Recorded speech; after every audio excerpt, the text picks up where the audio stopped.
প্রকৃতির প্রতিটি উপাদান একে অপরের সঙ্গে গভীরভাবে যুক্ত। এই সত্যকে আমরা ভুলে গেছি।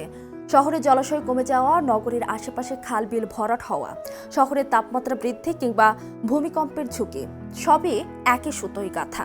এবার জেনে নেওয়া যাক জলাশয় খালবিলের সঙ্গে ঢাকায় ভূমিকম্পের যোগসূত্র কি। 1971 সালের স্বাধীনতার পর থেকে ঢাকায় নগরায়ন বেড়েছে, কিন্তু ভয়ানক সেই বৃদ্ধি হয়েছে অনিয়ন্ত্রিতভাবে। প্লাবনভূমি, জলাশয়, খালবিল যেখানে শহরের শ্বাস নেওয়ার কথা ছিল, সেগুলো ভরাট করে গড়ে উঠেছে এলোমেলো নগরায়ন।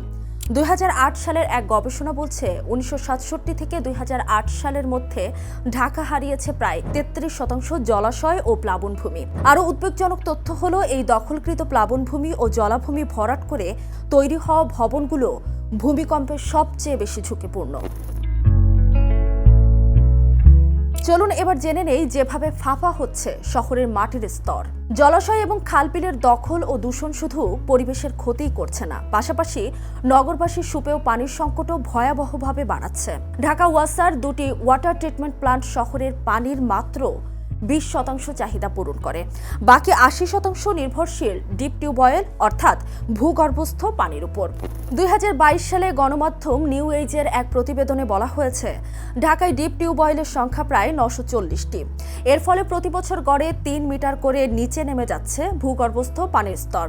এতে ভূগর্ভে ফাঁপা স্তর বা ভ্যাকুয়াম তৈরি হচ্ছে, যা ভবিষ্যতে মাটি ধস, ভূমিধস কিংবা ভূমিকম্পে ভয়াবহ গ্রাউন্ড ফেইলিয়রের কারণ হিসেবে চিহ্নিত হতে পারে। অর্থাৎ জলাশয় ধ্বংসের ফলে ভূমিকম্পের ঝুঁকি বহুগুণ বাড়ছে। রানা প্লাজার পর আমাদের সবার টনক নড়েছিল, কিন্তু আমরা কি শিখেছি সেখান থেকে?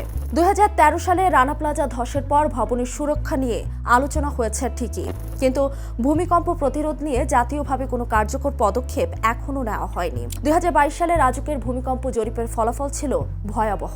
টাঙ্গাইল মধুপুর ফল্ট লাইনে মাত্র 6.9 মাত্রার ভূমিকম্প হলে ঢাকায় ধসে পড়বে 8,65,000 ভবন। জরিপকৃত 1.95 লাখ ভবনের মধ্যে 67% ভবনেই নির্মাণ বিধিমালা মানা হয়নি।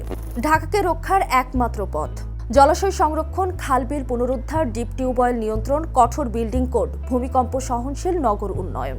এগুলো ছাড়া বেঁচে থাকার জন্য কোনো বিকল্প নেই। রাজধানী ঢাকা আজ এমন জায়গায় দাঁড়িয়ে যেখানে একটি বড় ভূমিকম্প পুরো দেশকে থামিয়ে দিতে পারে। কিন্তু প্রশ্ন হলো, আমরা কি প্রকৃতির এই অশনি সংকেত শুনতে পাচ্ছি, নাকি আরও একটি রানা প্লাজা বা তার চেয়ে বড় কোনো বিপর্যয়ের অপেক্ষায় আছি আমরা? প্রকৃতি আলাদা করে বিচার করে না। ভুল পরিকল্পনা, জলাশয় দখল, দুর্বল মাটি আর অবহেলায় শেষমেশ আমাদেরই ধ্বংসের মুখে ঠেলে দেবে না তো? সময় হয়তো বলে দেবে সে সময়, তবে উত্তর পেতে হলে আগে বেঁচে তো থাকতে হবে।